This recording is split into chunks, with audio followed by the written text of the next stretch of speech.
My name is Ray Ellen Smith, and I'm the treasurer for the Democratic Party of New Mexico.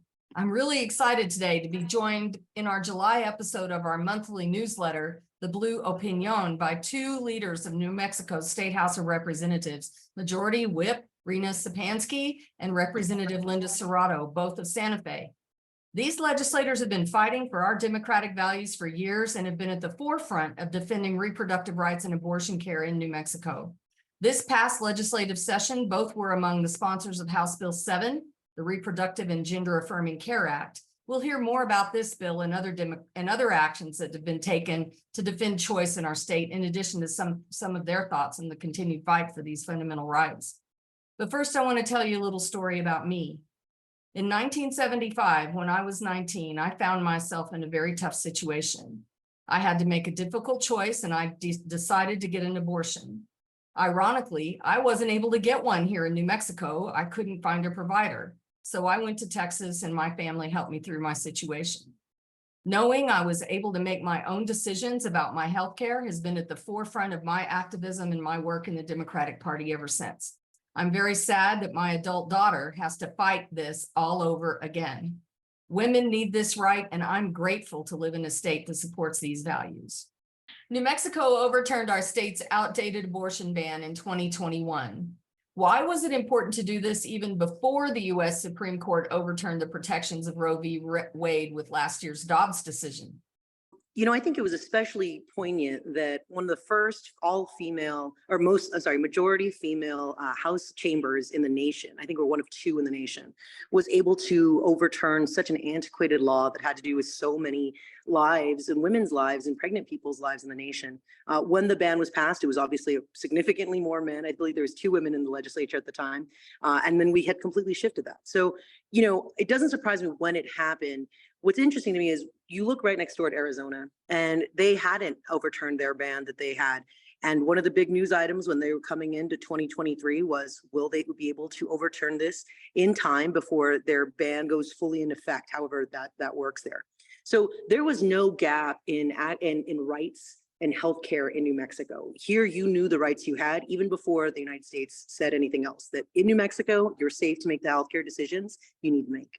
I would echo Representative Serrato's comments about our strong woman majority in the New Mexico House, which has made a lot of advocacy possible for issues that are important to New Mexico families. I would also say we have a very long tradition in New Mexico of supporting women's autonomy and women's rights and rights for families. And I think that reflects our deep values of family and respect and trust in each other. And so in addition to that, there's been this long history of organizing. So all of the activists that, you know, hopefully are listening, many of you have worked for years to connect with your community members, to talk about issues that are important to both the Democratic Party and to New Mexico families. And so even dating back to 2013, we rejected a measure in Albuquerque that would have restricted access to reproductive health care. The organizing for that, I would say, was almost a prelude to what was required for the passage of ensuring that old criminal abortion ban was off the books. But we had that deep infrastructure, the deep volunteerism, the deep organizing, and lots of community support. Back in 2013, people from all over the state rallied around Albuquerque to make sure that ballot measure did not pass. And so it's sort of like, all right, guys, here we go again. We got to do this, and we got to get this over the finish line. So I think that the policy change in 2021 was just a deep reflection of what has been a core value of New Mexicans for so many years. And we're seeing that leadership continue. HB 7, the Reproductive and Gender Affirming Care Act, that was passed this year in the 60-day session. Why was this bill needed even after New Mexico's abortion ban was overturned? And what are some of the key protections it puts in place? So I was proud to sponsor that bill and have Reina as Madam Whip as a co-sponsor to this bill that was really important because it ensures that no matter what corner you are in New Mexico, you have access or have a right to access reproductive health care of all kinds. And it was so interesting in debates. Somebody brought up in the bill, it says, allows people to access reproductive health care, prenatal, postnatal, postpartum as well.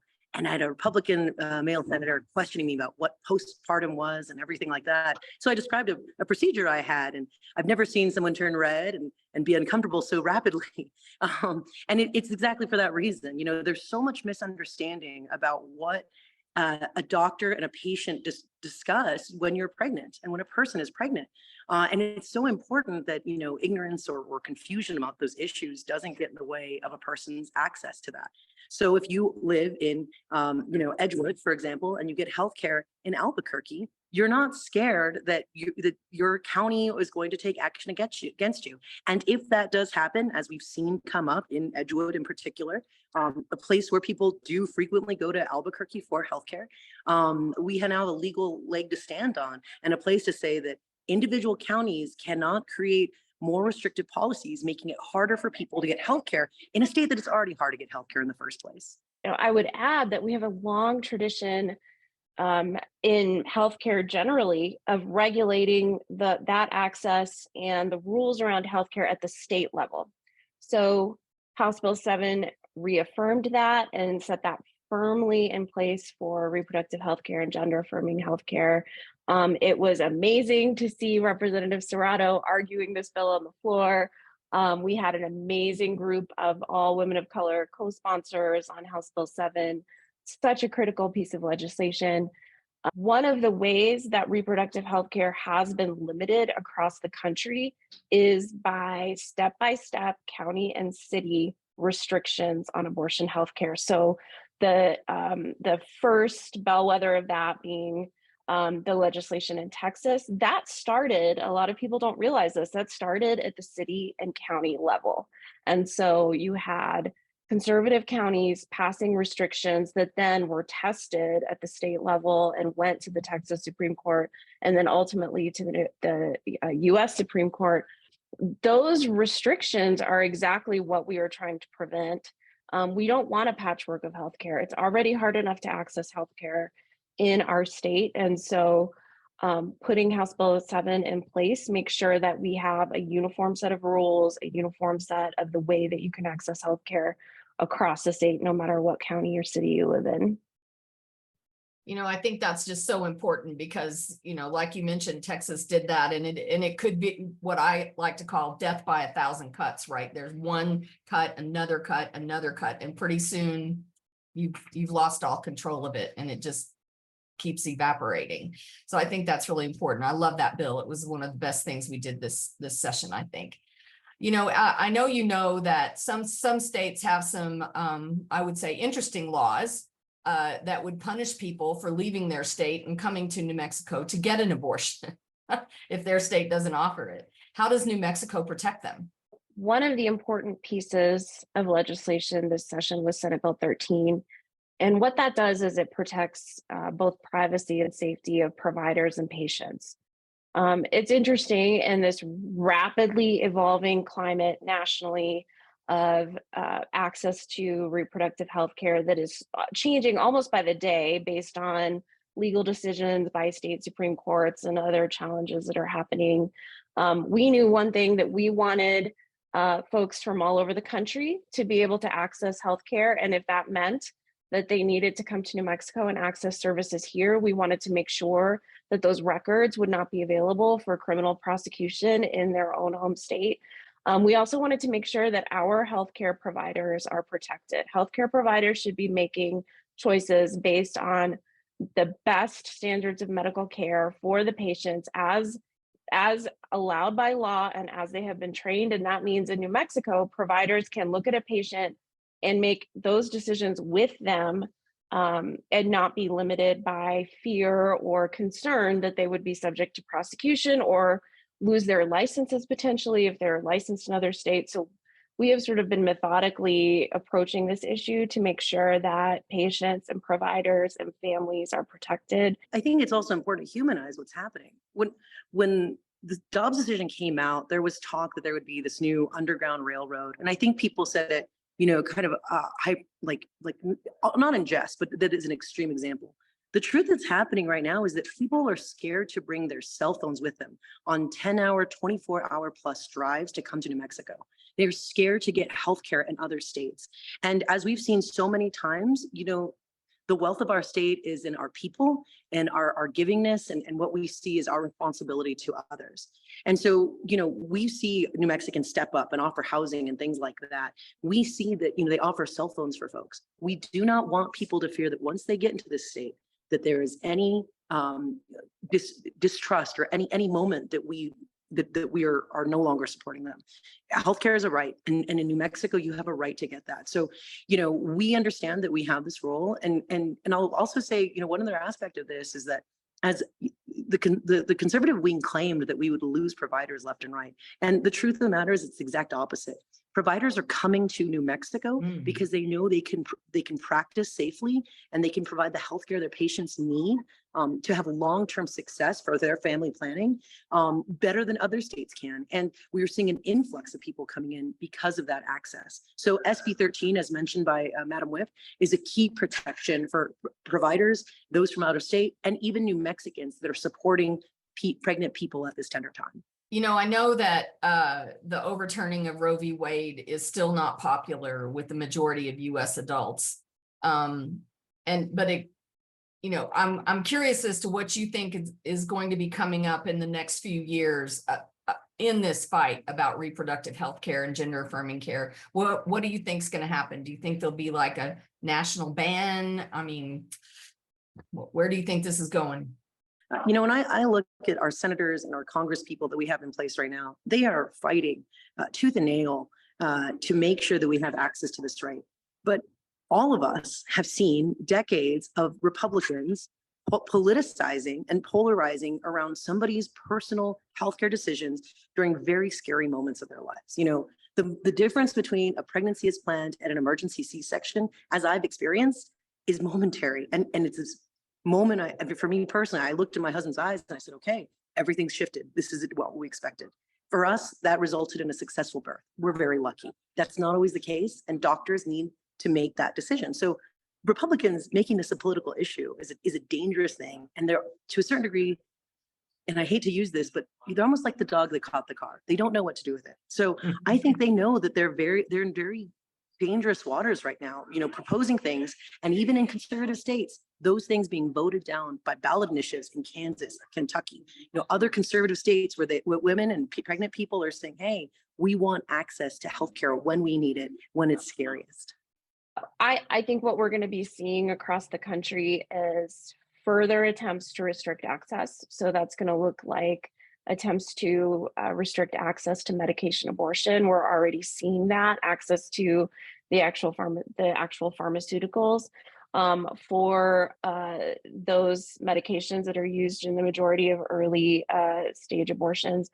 I think we're going to see further restrictions on access to gender affirming healthcare as well.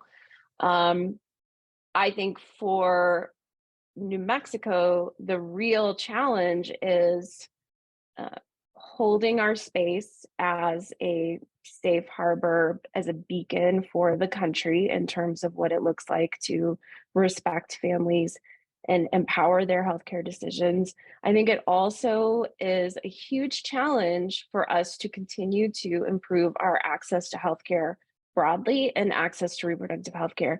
Because the reality is, even before Dobbs, even when Roe v. Wade was in effect, far too many New Mexicans could not access the reproductive healthcare they needed just because we physically don't have the access that we need.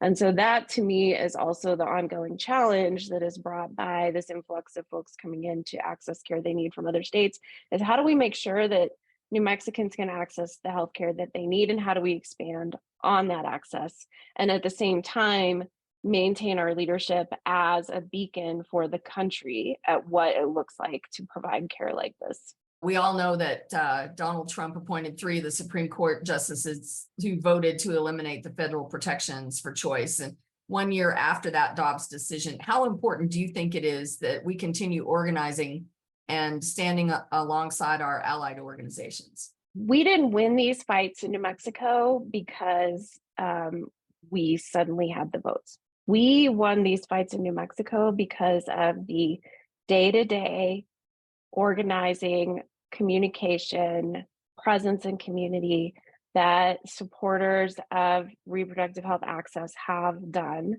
All of the members of the Democratic Party that are doing that work, showing up in their communities day in, day out, you all are what is going to make it possible for us to hold access in New Mexico. Madam Webb said it perfectly, and again, especially with her leadership and all the work she's done in the House for years beyond this past year, coming into the legislature and saying, hey, I'm pregnant was a very different experience in 2022 as it would have been for, Senator Lopez 20 years before. She had a very different experience than that. And so we are welcoming home now. And that is because of what you all have built. It's just also important that we have such outstanding representatives in our House of Representatives and our New Mexico Senate. And I just want to personally thank both of you for advocating for and getting laws passed that I'm just so passionate about. I am so grateful to the two of you and everyone else who worked, and the governor who worked hard to get these laws passed. It's just so important that we continue to be able to make our own decisions about our lives. And I'm very grateful for your time today. Thank you so much for coming on and joining me in this important work. Thank you.